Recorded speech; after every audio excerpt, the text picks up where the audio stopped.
Hello, everyone, and welcome back to the Side Hustle Review podcast. I am your host, Ryan, and as always, let me start out by saying this will probably be the most raw, the most underproduced, the most full of error podcast you will listen to.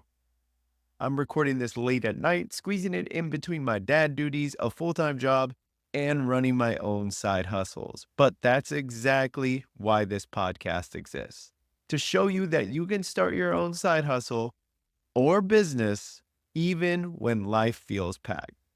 Today, we're diving into the topic that's personal for me, which is how to start a side hustle or business, whether you have an idea or not. Starting a side hustle, you can feel overwhelmed. Maybe you think you need a perfect idea, or you're stuck wondering where to begin. Either way, by the end of this episode, I hope you'll have actionable steps to start to move forward. Now, for this episode, I thought it might be good to highlight my origin stories and how I got here. 2 years ago, I had winter storms hit my home, leaving me with over 5 figures in repair costs.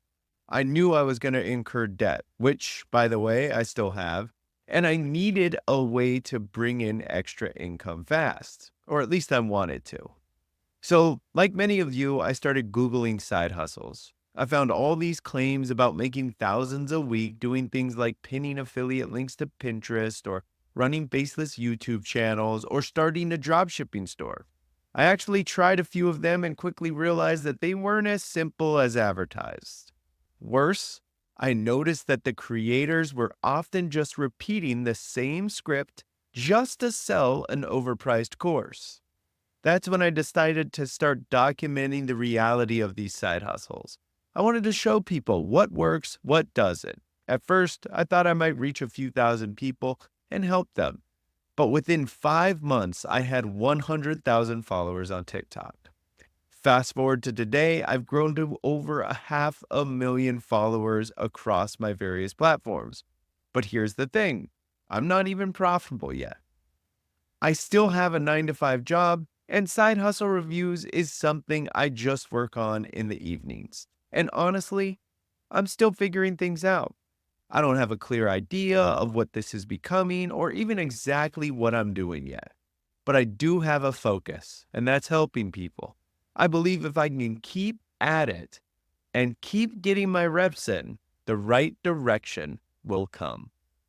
That brings us to our first point, which is start now. And it doesn't mean like literally now, it just means start because you learn by doing.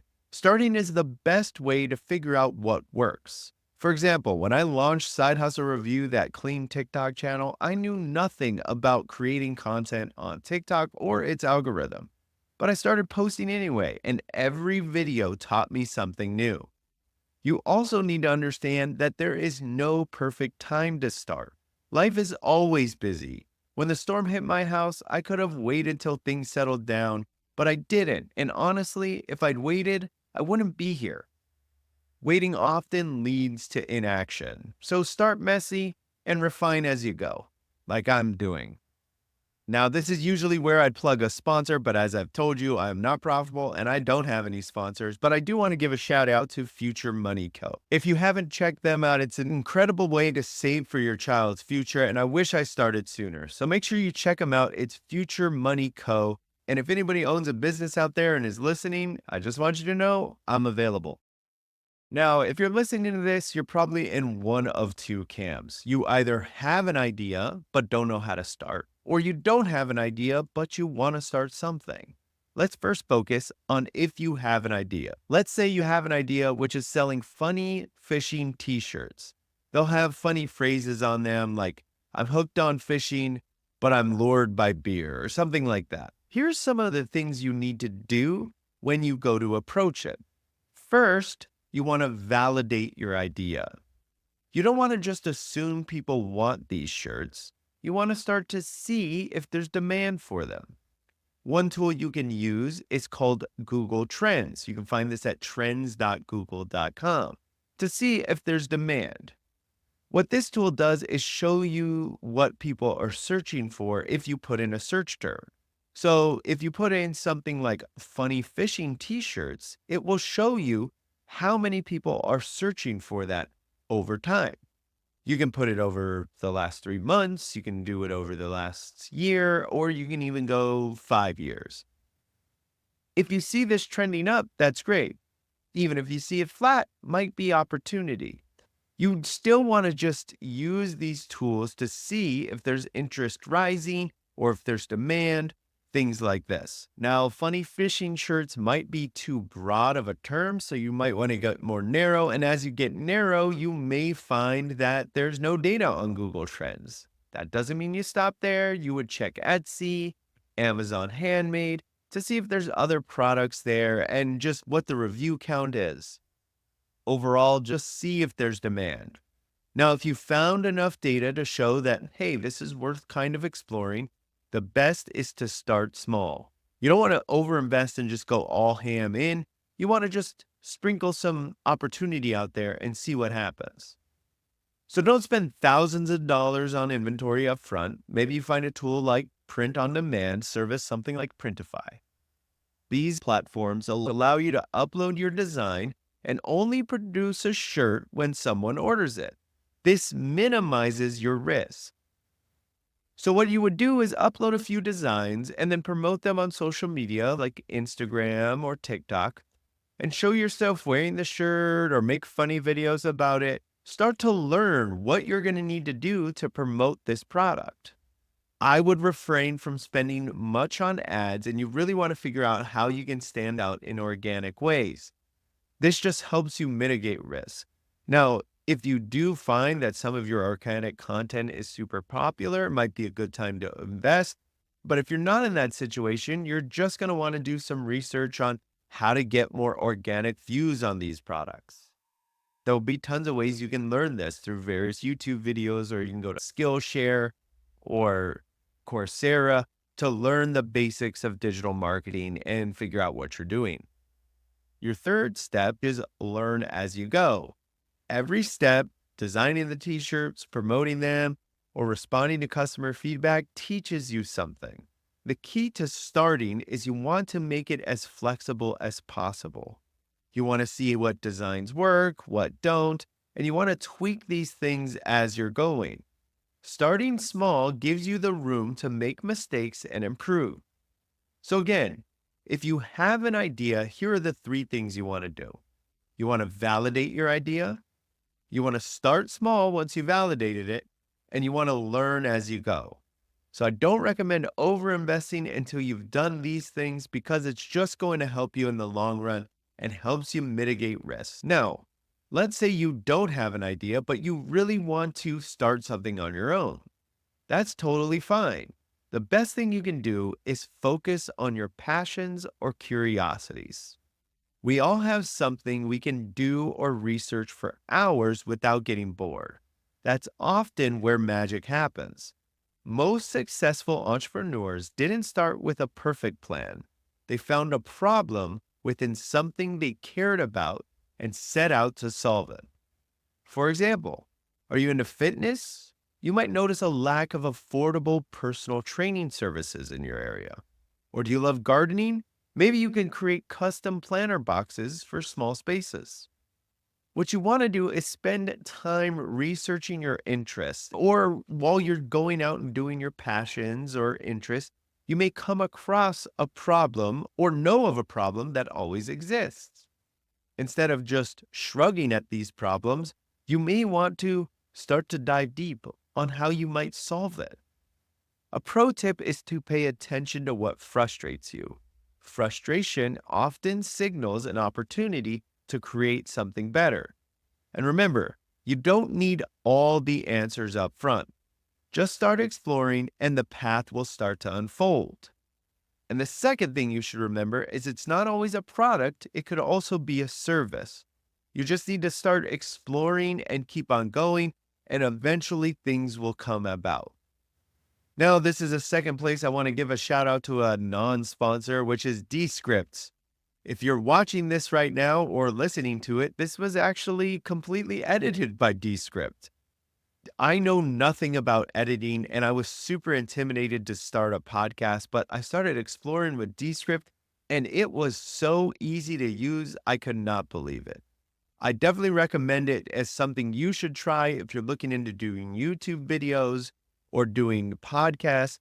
It's definitely very easy to use and I highly recommend it. So thanks Descript for not sponsoring this video, but helping create it.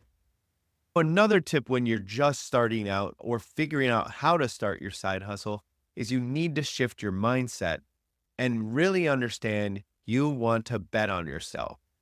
Starting a side hustle isn't about making money, it's about betting on yourself. When I posted my first TikTok about side hustles, I didn't know anyone would care. And that post didn't go viral, but it got me started. You don't need all the answers right away. Just take one small step today, and whether that's researching an idea, posting your first ad, or writing down your own goals, that's all you need to do. Do something like this every day, and you'll soon start to see this all unraveling. For me, it's about showing up, trying, and learning as I go. I don't have all the answers, but I know if I keep at it, the right direction will reveal itself. Another crucial step when you're just beginning is finding your audience and trying to find a way to build your community around what you're trying to do. You want to start small and target it. If you're creating funny fishing shirts, for example, you want to go where the fishing enthusiasts already are hanging out. Whether that's at a subreddit about fishing, a Facebook group, or even your local fishing store, you want to focus your effort on reaching the people who are most likely going to love your product. Of course, you want to leverage social media if it makes sense. No, not all businesses need social media, but these platforms are incredible for finding your audience. For example, if you're making these fishing shirts, creating short videos about the funny fishing shirts and finding influencers in that space can really help you go a long way in promoting your shirts. And lastly, it's always good to ask for feedback. You want to talk to your potential customers early on. What do they like? What don't they like? For instance, you may have launched with 10 shirts and you had one of your favorites. It's really good to know if your audience thinks your favorite is the best shirt or not. Sometimes we keep our personal biases to ourselves and don't realize maybe something else we didn't think would be popular is even better. You want to make sure you have a pulse on this feedback and you have ways to get it in because it is going to be the lifeblood of your business early on. Not to mention, people love feeling involved and it creates buy-in, and you're going to get a lot more support over time if you continue to do that. Now, let's talk about some of the most common mistakes people do when they're first starting out. First thing they do is they try to do too much at once. A lot of people get overwhelmed because they want to launch everything. They want multiple products. They want a fully polished website. They want ads running everywhere. But here's the thing. You don't need to do all of that at once. Start with one product, one service, and try and do it well. Focus your efforts where you think there's going to be the most impact. Second thing people make a mistake on is they ignore the importance of marketing. You can have the best funny fishing shirt in the world, but if no one knows it exists, they're not going to sell. Marketing isn't an afterthought, it's part of the process. Whether it's running a $10 ad campaign, which I wouldn't recommend starting out, to be honest, or creating content on TikTok, or even printing flyers and dropping them off at your local fishing store, marketing gets you noticed. And third mistake is not budgeting your time. If you're juggling a full-time job with other responsibilities like I am, managing your time is everything. Set aside specific hours each week for your side hustle and stick to them. Treat this as an appointment you can't cancel. This is the only way you can stay consistent and you know you're giving it the old college try. Now, whether you started out knowing your idea with a side hustle or you're looking to find one, the critical step to even scale this up or to know when you need to abandon it is a business plan. So next week, we're going to dive into how to creating a simple yet effective business plan for your hustle can really help you. This isn't a 20-page intimidating document. It's just a framework to guide your decisions and keep you on track. If that sounds interesting, make sure you tune in to next week.